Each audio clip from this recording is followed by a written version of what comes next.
So hello and welcome. I hope कि आप सभी अच्छे होंगे। अब तक हम कंप्यूटर साइंस के 3 चैप्टर्स कंप्लीट कर चुके हैं। आज हम स्टार्ट कर रहे होंगे चैप्टर 4 जो कि है operators in Java.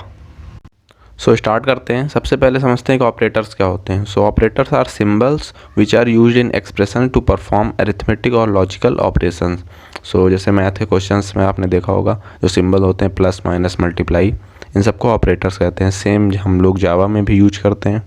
There are mostly 3 form of operators, unary, binary and ternary. Unary में एक ऑपरेंड होता है, बाइनरी में 2 ऑपरेंड होते हैं और टर्नरी में 3 ऑपरेंड होते हैं। तो ये ऑपरेंड क्या होता है, जैसे a प्लस बी है तो उसमें a और b इसे ऑपरेंड बोलते हैं और जो बीच में साइन है इसे ऑपरेटर बोलते हैं। अगर किसी में एक ही सिर्फ या फिर a है या फिर b है एक एक्सप्रेशन में तो उसे हम यूनरी टाइप बोलेंगे। तो plus plus minus minus not ये सभी यूनरी, मतलब सिर्फ एक भी अगर वेरिएबल है तो हम इन ऑपरेटर्स का यूज कर सकते हैं। तो यूनरी में सिर्फ एक ऑपरेंड होगा, बाइनरी में 2 होंगे। जैसे सम करना है a प्लस बी तो ये बाइनरी हुआ, यहाँ पर 2 ऑपरेंड यूज हो रहे हैं। टर्नरी ऑपरेटर का एक एग्जांपल है कंडीशनल ऑपरेटर। इसे हम आगे पढ़ रहे होंगे थोड़ी देर बाद। अब बढ़ते हैं टाइप्स ऑफ ऑपरेटर्स की तरफ। मोस्टली 5 में डिवाइड किया गया है ऑपरेटर्स को। Arithmetic operator, logical operator, assignment operator, increment and decrement operator और कंडीशनल ऑपरेटर। तो एक एक पढ़ते हैं। सबसे पहले है अरिथमेटिक ऑपरेटर्स। अरिथमेटिक के अंदर यही नॉर्मल ऑपरेटर्स आते हैं, जैसे एडिशन, सब्ट्रैक्शन, मल्टीप्लिकेशन, डिवीज़न और रिमाइंडर। ये तो आप सभी को पता ही होंगे, आपने पहले किया होगा। सिर्फ रिमाइंडर देख लीजिएगा। जैसे हम 20 को 3 से डिवाइड करेंगे तो 6 डिवीज़न आएगा और इसमें रिमाइंडर 2 आता है लास्ट में। तो रिमाइंडर मतलब अगर परसेंट वाला साइन है तो वहाँ पर रिमाइंडर लिखा जाएगा। और बाकी डिवीज़न, मल्टीप्लिकेशन, सब्ट्रैक्शन से तो आपको पता ही होंगे। अरिथमेटिक के अंदर ही आता है यूनरी प्लस ऑपरेटर, मतलब कि सिर्फ एक ऑपरेंड यूज करेंगे हम। और यूनरी प्लस मतलब एक तो हम बाइनरी में प्लस करते हैं a प्लस बी, और एक हम यूनरी में भी ऐड कर सकते हैं। जैसे x की वैल्यू 10 है तो हमने प्लस x लिखा तो प्लस x की वैल्यू भी 10 होगी। x की वैल्यू -5 है तो प्लस x की वैल्यू क्या होगी, उसकी भी वैल्यू -5 ही होगी। और यूनरी माइनस में साइन चेंज हो जाता है। अगर x की वैल्यू 10 है तो -x की वैल्यू -10 होगी। x की वैल्यू -5 है तो -x की वैल्यू 5 होगी। तो ये यूज होता है यूनरी प्लस या माइनस का, ये भी आपने पढ़ा होगा। इसी के अंदर एक और आता है स्ट्रिंग ऑपरेटर। ये कॉन्कैटिनेट कर देता है स्ट्रिंग्स को, मतलब आसपास जाके लिख देता है।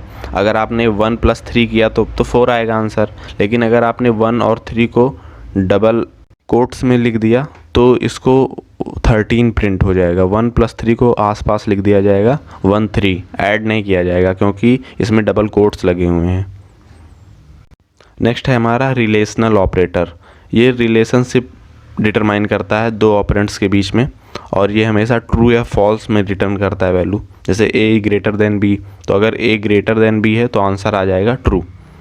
इसी तरह लेस देन है, इक्वल टू है, ग्रेटर देन और इक्वल टू है, मतलब अगर ग्रेट हुआ या फिर इक्वल टू हुआ तो ट्रू हो गया। लेस देन और इक्वल टू, अगर इन दोनों में से कुछ भी हुआ, लेस देन हुआ या फिर इक्वल टू हुआ तो ट्रू रिटर्न करेगा।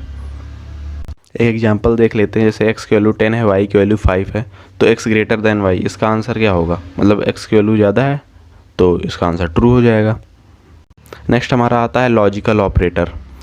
इसमें भी ट्रू फॉल्स में ही वैल्यूज़ आती हैं। तो ये 3 में डिवाइड है, लॉजिकल एंड, लॉजिकल और लॉजिकल नॉट ऑपरेटर।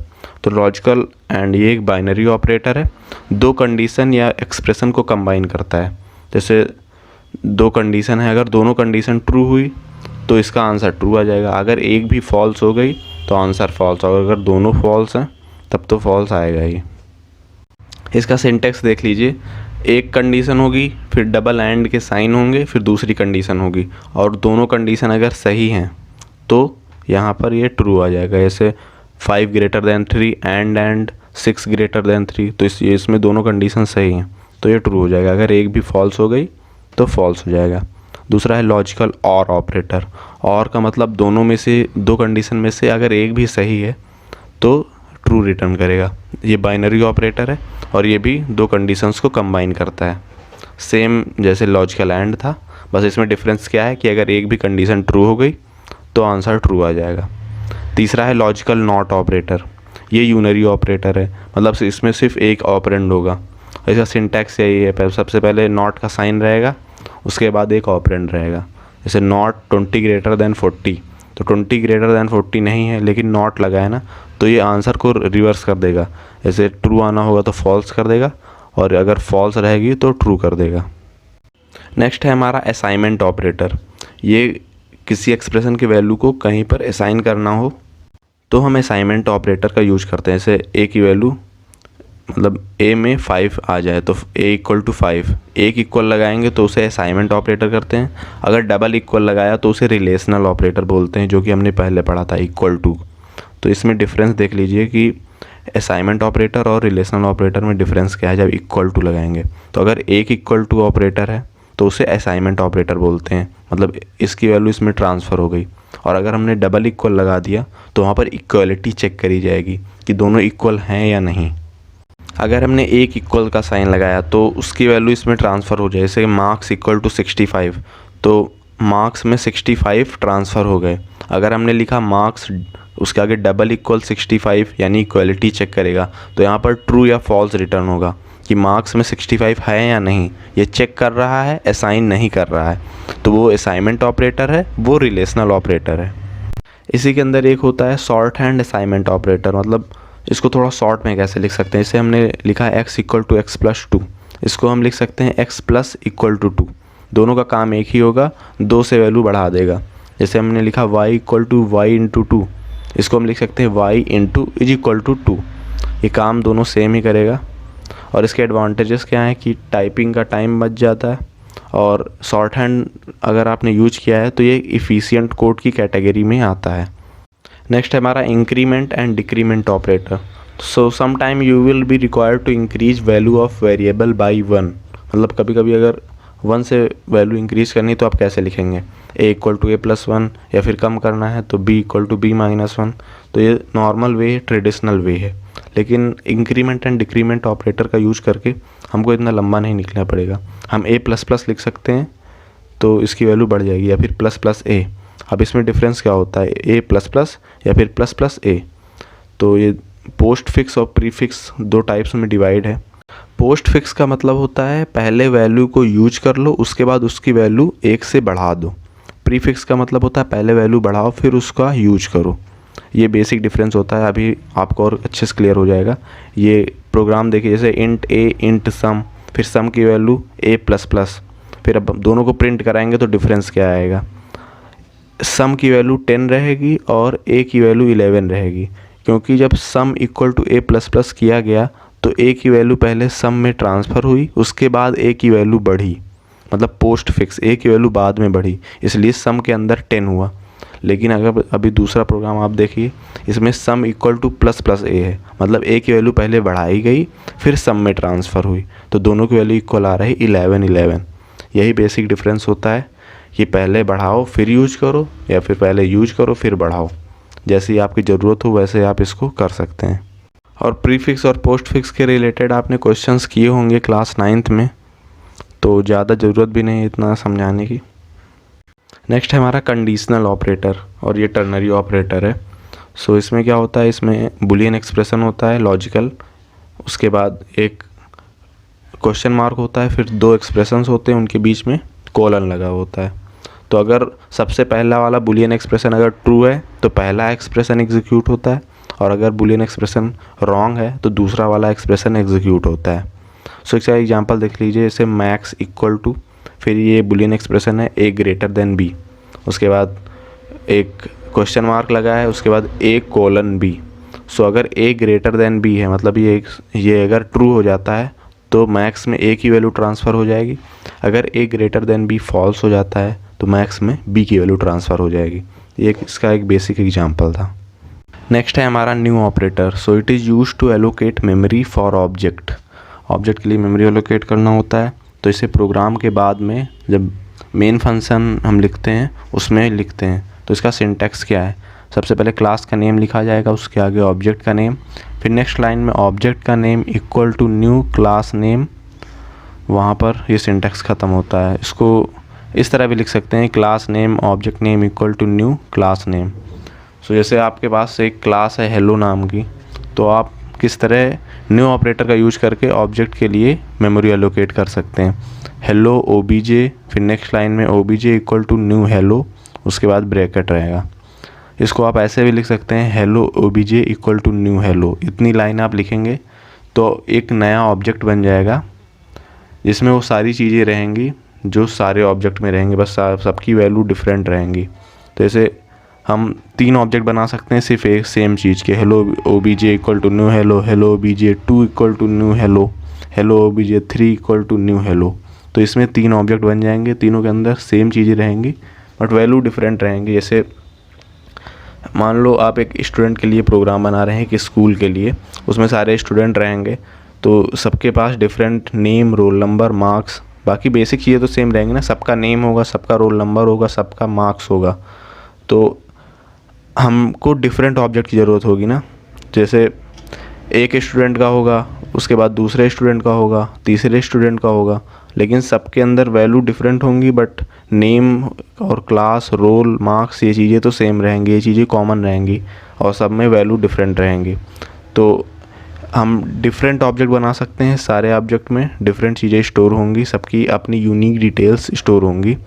तो हम ऑब्जेक्ट कैसे बनाएंगे इसमें, जैसे student 1 equal to new student, student 2 equal to new student, इसमें सेकेंड स्टूडेंट की वैल्यू होंगी, इसमें फर्स्ट स्टूडेंट की वैल्यू होंगी।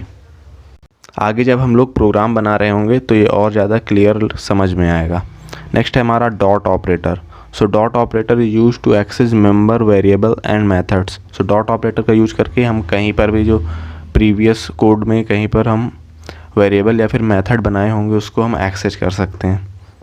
सपोज हमने एक स्टूडेंट के लिए एक प्रोग्राम बनाया, तो वो पहले प्रोग्राम के अंदर हमने रोल नंबर, मार्क्स, इन सब के लिए मेथड्स या फिर वेरिएबल्स बना दिए हैं। उसके बाद मेन फंक्शन में हमने ऑब्जेक्ट बनाया student 1 equal to new student, student 2 equal to new student. तो यहाँ पर 2 डिफरेंट ऑब्जेक्ट्स बन गए। तो अगर हमको पहले ऑब्जेक्ट में रोल नंबर में कोई वैल्यू डालनी है तो हम यहीं से डायरेक्ट डाल सकते हैं 1 डॉट रोल इक्वल टू 1, तो रोल नंबर के अंदर एक वैल्यू आ जाएगी। 1 डॉट मार्क्स इक्वल टू 50, तो मार्क्स के अंदर एक वैल्यू आ जाएगी। ये मार्क्स और रोल नंबर हम प्रोग्राम के अंदर स्पेसिफाई करे रहेंगे पहले से, फिर मेन के अंदर ये डॉट ऑपरेटर और न्यू ऑपरेटर ये सब हम यूज करते हैं। यहाँ पर हमारे सारे ऑपरेटर्स ख़त्म होते हैं। अब नेक्स्ट है हमारा एक्सप्रेशन। एक्सप्रेशन क्या होता है, अभी हमने एक्सप्रेशन बहुत बार यूज किया है। So it is a combination of constant, variable, operator and method calls. इन सब का कॉम्बिनेशन हमें एक्सप्रेशन बोलते हैं। कई सारे टाइप्स हैं। अरिथमेटिक एक्सप्रेशन, इसके अंदर जितने भी न्यूमेरिकल वैल्यू होती हैं वो अरिथमेटिक के अंदर आते हैं, जैसे इंटीजर, रियल और मिक्स्ड। इंटीजर में सिर्फ इंटीजर वैल्यूज़ रहेंगी, इसमें पॉइंट वाली वैल्यूज़ नहीं रहेंगी, जैसे x+20, x into y into z +20 +25, इस तरह की जो भी डेसिमल जिसमें ना हो, अगर वो एक्सप्रेशन में यूज है तो उसे इंटीजर एक्सप्रेशन बोलेंगे। रियल एक्सप्रेशन में सारी डेसिमल वैल्यूज़ को ऐड, मल्टीप्लाई जो भी कर रहे होंगे। मिक्स्ड एक्सप्रेशन में हम इंटीजर और रियल दोनों को मिक्स कर देंगे, जैसे 5 + 10.5 प्लस a, नेक्स्ट है जैसे 6 इंटू 10.5, इसमें हमने क्या किया, हमने मिक्स कर दिया रियल और इंटीजर वैल्यू को, दोनों को। नेक्स्ट है हमारा स्ट्रिंग एक्सप्रेशन। जैसे स्ट्रिंग अगर हमने एक एक्सप्रेशन में यूज किया है, जैसे I live plus in India, और इन दोनों को हम डबल कोट्स में अंदर रखेंगे तो ये स्ट्रिंग को दिखाता है कि ये स्ट्रिंग है। नेक्स्ट है बुलियन एक्सप्रेशन। अगर हम बुलियन ऑपरेटर्स का यूज करेंगे, जैसे a greater than b greater than a, इस तरह की चीज़ें यूज करेंगे तो उसे हम बुलियन या फिर लॉजिकल एक्सप्रेशन बोल रहे होंगे। लास्ट टॉपिक है हमारा type conversion. So it is the process that convert value of one data type to another data type. अब एक सम है जिसमें sum equal to a plus b, अब a मान लो इंट में है, b मान लो बाइट में है, तो सम किस में होगा, तो सम भी इंट में होना चाहिए। तो ये चीज़ें 2 प्रकार से होती हैं, एक ऑटोमेटिकली हो जाता है, एक हमको खुद कराना पड़ता है। तो इसके 2 टाइप्स हैं, इम्प्लिसिट और एक्सप्लिसिट। जब एक डेटा टाइप की वैल्यू दूसरे डेटा टाइप में डालते हैं तो कुछ चीज़ें करनी पड़ती हैं या फिर कुछ चीज़ें ऑटोमेटिकली हो जाती हैं, उन्हें टाइप कन्वर्जन बोलते हैं। सबसे पहला है implicit. So implicits are automatically performed by Java compiler. जैसे बाइट की वैल्यू को अगर हम इंट में ट्रांसफ़र करेंगे तो कोई दिक्कत ही नहीं होगी, आराम से हो जाएगा। तो यही चीज़ें इम्प्लिसिट के अंदर आती हैं। सपोज आपको एक गिलास में पानी है, उसे आप बाल्टी में डालना चाहें तो आराम से डाल देंगे, लेकिन अगर बाल्टी में पानी है उसको आपको ग्लास में डालना है तो दिक्कत हो जाएगी। तो वही आता है एक्सप्लिसिट के अंदर, जो when programmer has to force the conversion, तो उसे एक्सप्लिसिट कन्वर्जन या फिर टाइप कास्टिंग बोलते हैं।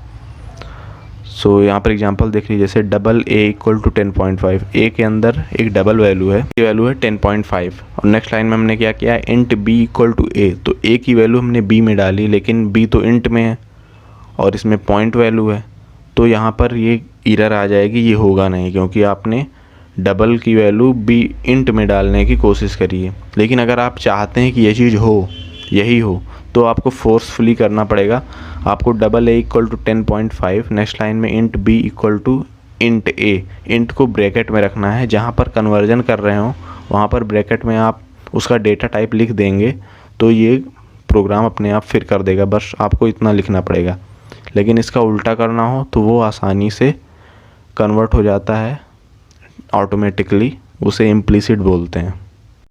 सो ये था कंप्लीट चैप्टर। हमने एक टॉपिक छोड़ दिया है जो कि है प्रेसिडेंसी ऑफ ऑपरेटर, कि एक एक्सप्रेशन में हम किस ऑपरेटर को पहले सॉल्व करेंगे। तो उसके लिए एक टेबल है, आप लोग पढ़ लीजिएगा खुद से और आपको समझ में आ जाएगा। इस चैप्टर में अगर कोई भी डाउट है तो आप कमेंट सेक्शन में या फिर हमको मेल भी कर सकते हैं, लिंक डिस्क्रिप्शन में रहेगी। और आई होप कि आपको सब कुछ समझ में आया होगा। सो पढ़ते रहें। Bye bye.